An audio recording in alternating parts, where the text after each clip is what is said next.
জলাবদ্ধতা থেকে লক্ষ্মীপুর এখন ভয়াবহ বন্যায় রূপ নিয়েছে।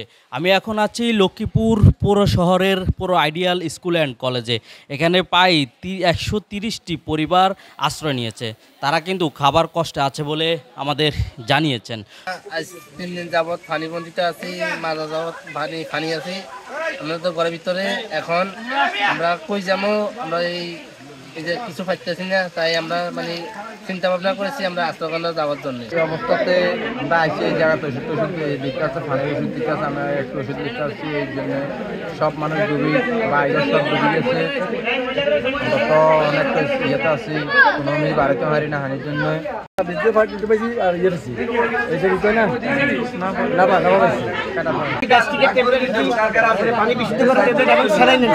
এবং বিভিন্ন এখানে রোগীরা আছে এবং ছোট বাচ্চারা আছে, শিশুরা আছে, তাদের জন্য আমরা সহযোগিতার জন্য হাত বাড়িয়ে দিচ্ছি এবং তাদের জন্য মাঝে আমরা ওষুধ এবং স্যালাইন পানি বিশুদ্ধ করে ট্যাবলেট বিতরণ করতেছি।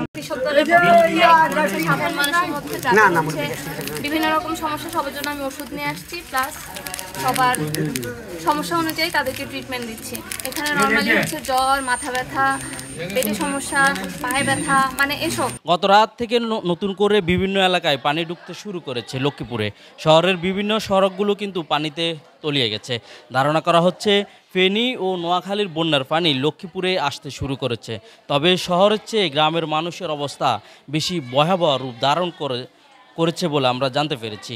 আমরা আগেও যেমনটি জানিয়েছিলাম, লক্ষ্মীপুরে 245টি আশ্রয়কেন্দ্র প্রস্তুত রাখা হয়েছে। ইতিমধ্যে প্রায় 9,000 মানুষ আশ্রয়কেন্দ্রে আশ্রয় নিয়েছেন। এছাড়া বন্যা দুর্গত এলাকায় নতুন করে দেখা দিয়েছে সাপ আতঙ্ক। গত কয়েকদিনে বন্যা দুর্গত এলাকায় সাপের কামড়ে আহত হয়ে 65 জন হাসপাতালে চিকিৎসা নিয়েছেন বলে আমরা জানতে পেরেছি। গতকাল লক্ষ্মীপুর জেলা প্রশাসনের পক্ষ থেকে কিন্তু বন্যা দুর্গত এলাকায় মানুষের নিরাপত্তা এবং আশ্রয়কেন্দ্রে নেওয়ার জন্য একটি কন্ট্রোল রুম খোলা হয়েছে বলে আমাদেরকে জেলা প্রশাসক সুরাইয়া জাহান নিশ্চিত করেছেন। এ ছিল লক্ষ্মীপুর থেকে বন্যা পরিস্থিতির সর্বশেষ।